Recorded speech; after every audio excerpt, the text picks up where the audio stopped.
दोस्तों, अंतरिक्ष के बारे में हर प्रकार की खबरों से अपडेट रहने के लिए तुरंत डाउनलोड करें रहस्य मीडिया एप्लीकेशन को। लिंक नीचे डिस्क्रिप्शन में।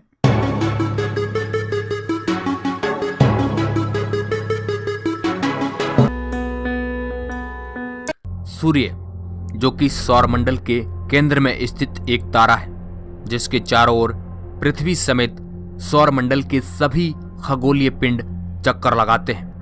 अगर सूर्य नहीं होता तो शायद ही आज हम इंसान पृथ्वी पर होते। सूर्य हमें रोशनी देता है, इसके साथ ही यह ऊर्जा का एक बहुत ही बड़ा स्रोत भी है। दोस्तों, आखिर सूर्य के अंदर ऐसा क्या है जो इतनी ज्यादा गर्मी उबल रहा है? सूर्य आकार में कितना बड़ा है? सूर्य आखिर किन पदार्थों से मिलकर बना हुआ है? क्या सूर्य हमेशा ही ऐसा ही बना रहेगा या फिर इसका भी एक दिन अंत निश्चित है? सूर्य के बारे में जानना इसलिए जरूरी है क्योंकि इसी ने ही हमें जीवन दिया है। अगर एक दिन भी सूरज ने अपनी रोशनी देने से इनकार कर दिया तो पूरी पृथ्वी पर बर्फ के पहाड़ जम जाएंगे और जीवन पूरी तरह खात्मे की कगार पर पहुंच जाएगा। तो चलिए दोस्तों, आज की स्पेशल रिपोर्ट में सूरज के बारे में जो भी आपके दिमाग में सवाल उठ रहे हैं उसका सटीकता से जवाब तलाशते हैं। हेलो दोस्तों, मैं हूं आपका दोस्त सुरेश सांचोरी। आप देख रहे हैं रहस्य टेलीविजन यूट्यूब चैनल। हमारा चैनल आपको अंतरिक्ष के बारे में सटीक नॉलेज प्रोवाइड करवाता है, तो फिर एक सब्सक्राइब तो बनता है। दोस्तों, शुरुआत करते हैं आखिर सूर्य का निर्माण कैसे हुआ। सूर्य के निर्माण की कहानी आज से 4.5 अरब साल पहले शुरू होती है, जब धूलकण और गैस के ठंडे बादल, जिसे निहारिका या नेबुला कहते हैं, जिसमें विस्फोट होने के कारण बादल के ढह जाने से उसके अंदर मौजूद रॉ मटेरियल उससे अलग हो गया, जो बाद में आपस में ग्रेविटेशनली कोलैप्स यानी गुरुत्वाकर्षण के कारण आपस में जुड़कर इसी सोलर नेबुला के बीच में सूर्य का निर्माण करते हैं। यह ठीक वैसा ही हो रहा था जैसा किसी तारे का निर्माण होता है, और बाकी के मटेरियल ने सूर्य के चारों ओर चक्कर लगाते हुए ग्रहों का निर्माण किया। लेकिन दोस्तों, आखिर सूर्य के अंदर ऐसा क्या है जो इतना गर्म है? इसका कारण यह है कि सूर्य मुख्य रूप से हाइड्रोजन और कुछ मात्रा में हीलियम गैसों से बना है। इसके साथ ही ऑक्सीजन, कार्बन, लोहा और नियोन भी मौजूद है। सूर्य के केंद्र में एक विशाल दबाव है और इसके बड़े आकार के कारण बहुत ही बड़ा गुरुत्वाकर्षण बल है। जब सूर्य की उत्पत्ति हुई तब यह दबाव एक बड़ी मात्रा की ऊष्मा का कारण बना और हाइड्रोजन ने जलना शुरू कर दिया। हाइड्रोजन का जलना एक न्यूक्लियर रिएक्शन है।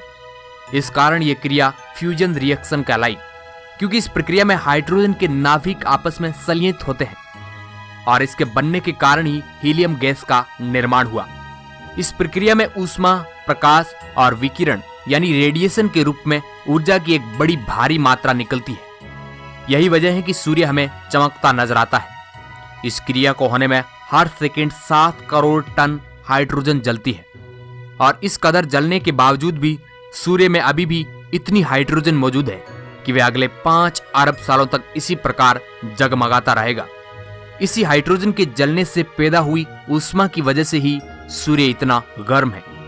सूर्य के बाहरी सतह का तापमान लगभग 5500 डिग्री सेल्सियस के करीब है, जबकि इसकी अंदरूनी भाग का तापमान लगभग 1 करोड़ 40 लाख डिग्री सेल्सियस है, जो कि अनुमानित है। सूर्य के केंद्र में जो ऊर्जा पैदा होती है उसे इसके बाहरी सतह पर आने के लिए 5 करोड़ साल लग जाते हैं। है ना रोचक बात?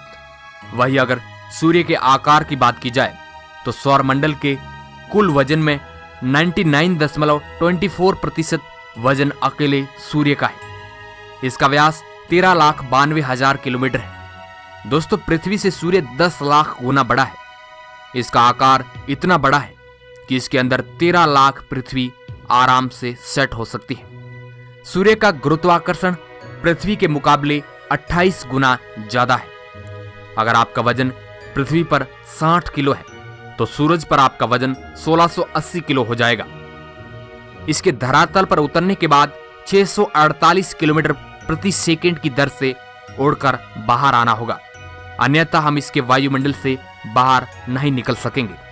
सूर्य के गुरुत्वाकर्षण का अंदाजा आप इस बात से भी लगा सकते हैं कि करीब 6 अरब किलोमीटर दूर स्थित प्लूटो को भी सूर्य अपने चारों ओर घूमने को मजबूर कर रहा है। जिस प्रकार हमारी पृथ्वी ठोस मटेरियल से बनी हुई है, उस प्रकार सूरज ठोस मटेरियल से नहीं बना हुआ है, बल्कि यह गैसों से मिलकर बना हुआ है। सूरज के अंदर के भाग का दबाव पृथ्वी के वायुमंडल के दबाव से 340 अरब गुना ज्यादा है। वही अगर अंदरूनी भाग की घनता की बात की जाए तो वह धरती पर मौजूद पानी की घनता से 150 गुना ज्यादा है। दोस्तों, सूर्य पृथ्वी और अन्य ग्रहों से बहुत ही अलग है।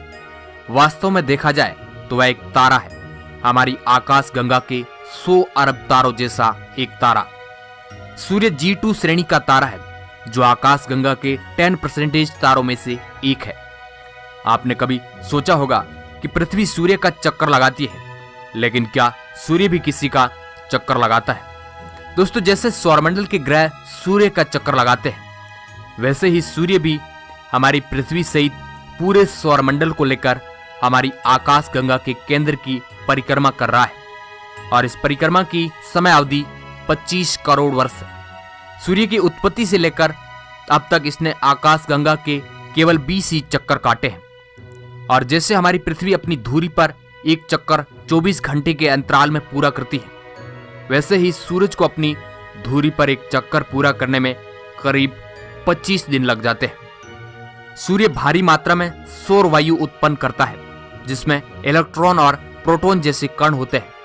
इन सौर वायु की गति लगभग 450 किलोमीटर प्रति सेकंड होती है, और यह इतनी प्रभावी होती है कि सूर्य के ताकतवर गुरुत्वाकर्षण क्षेत्र से भी बाहर निकल जाती है। धरती जैसे शक्तिशाली चुंबकीय क्षेत्रों वाले ग्रह ऐसे कणों को धरती तक पहुंचने से पहले ही मोड़ देते हैं। प्रकाश कणों, फोटोन और सौर पवनों के रूप में उत्सर्जन से सूर्य प्रति सेकंड अपने भार में 50 लाख टन कम हो रहा है। सूर्य लगभग पृथ्वी से 15 करोड़ किलोमीटर दूर है। सूर्य का प्रकाश पृथ्वी तक पहुंचने में 8.3 मिनट लग जाते हैं।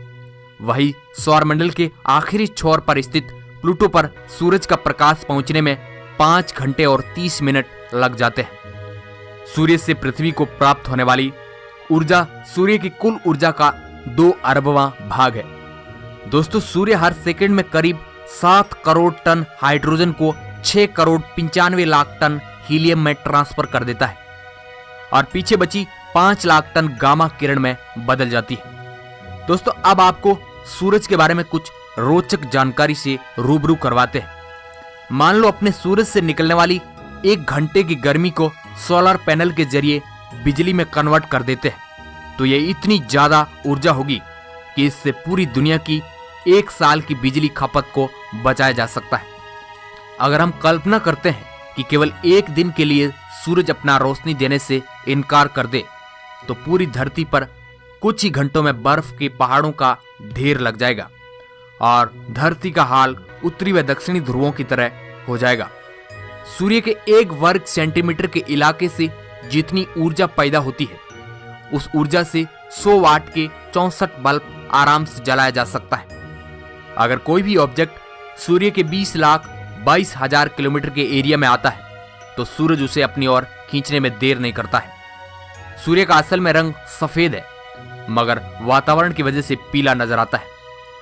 लेकिन दोस्तों, क्या सूरज हमेशा ही इसी तरह रोशनी देता रहेगा, या फिर इसका भी एक दिन अंत होने वाला है? मगर दोस्तों, आपको जानकर हैरानी होगी कि एक दिन ऐसा आएगा कि सूरज का अस्तित्व ही खत्म हो जाएगा। जो जन्म लेता है उसकी मृत्यु निश्चित है, और यही इस ब्रह्मांड का नियम है। किसी भी तारे के जन्म लेने का समय करोड़ों सालों का होता है। एक तारा अरबों सालों तक अपना प्रकाश देता है, लेकिन एक दिन वो अपना प्रकाश खो बैठता है। उस तारे की ऊर्जा खत्म हो जाती है, और कई तारे तो ब्लैक होल बन जाते हैं। शून्य से शुरू हुआ सफर शून्य पर आकर खत्म हो जाता है। कुछ वैज्ञानिकों के अनुमान के हिसाब से 1.5 अरब वर्ष बाद सूर्य अब से 10% ज्यादा चमकने लगेगा, जिस कारण पृथ्वी का वायुमंडल और नमी पर दुष्प्रभाव पड़ेगा। आज से 5 अरब साल बाद सूर्य की चमक 40% बढ़ जाएगी। उससे होगा ये कि पृथ्वी पर मौजूद सारे महासागरों और नदियों का पानी जल वाष्प बनकर उड़ जाएगा, जबकि आज से 5 अरब 40 करोड़ साल बाद सूर्य में मौजूद हाइड्रोजन पूरी तरह से खत्म हो जाएगी और अब ये अपने हीलियम गैस और आगे अपने आधार को ही जलाने लगेगा और सूर्य खात्मे की ओर रवाना हो जाएगा। फिर आज से लगभग 7 अरब 70 करोड़ साल बाद सूर्य लाल दानव का रूप धारण कर लेगा। वह आकार में 200 गुना तक बड़ा हो जाएगा। इसका आकार बुध ग्रह तक पहुंच जाएगा। शायद शुक्र ग्रह भी इसकी चपेट में आ जाए। उसके बाद बारी आएगी हमारी पृथ्वी की। मगर अफसोस इस बात का, तब तक तो पृथ्वी से सभी जीवों का नाश हो चुका होगा और करोड़ों सालों बाद अब सूर्य में सिर्फ हीलियम ही बचा होगा और वह हीलियम कार्बन के रूप में रूपांतरित होने लगेगा, जिससे सूरज और ज्यादा फूलने लगेगा। धीरे धीरे उसका बाहरी आवरण किसी सिक्के की तरह उखड़ जाएगा।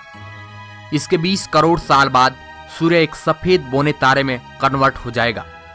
उस वक्त इसका आकार करीब शुक्र ग्रह जितना छोटा, किसी गुठली जितना आंतरिक भाग बचेगा। फिर उसमें गर्मी इतनी ज्यादा होगी कि आप इसका अंदाजा भी नहीं लगा सकते। मगर धीरे धीरे वह रोशनी और टेम्परेचर को भी खो देगा और बुझकर किसी काले कोयले के समान हो जाएगा। तो दोस्तों, कुछ इस तरह हमारा सूरज हमारी धरती और अन्य ग्रहों को नष्ट करने के बाद उसका भी अंत हो जाएगा। लेकिन दोस्तों, तब तक हमारी अरबों पीढ़ियां बीत चुकी होगी, तो आपको डरने की बिल्कुल भी जरूरत नहीं है। हमारे शायद हड्डियों के अवशेष भी उस टाइम नहीं मिले। तो दोस्तों, कैसा लगा हमारा करोड़ों सालों का सफर, जिसमें हमने सूरज के बारे में बड़ा ही सटीक अंदाज में जाना। अगर आप इसी तरह के आर्टिकल पढ़ना चाहते हैं तो आप हमारी एप्लीकेशन डाउनलोड कर सकते हैं, जो हमने शुरुआत में आपको बताया था। लिंक नीचे डिस्क्रिप्शन में। वीडियो को पूरा देखने के लिए आपका बहुत बहुत धन्यवाद।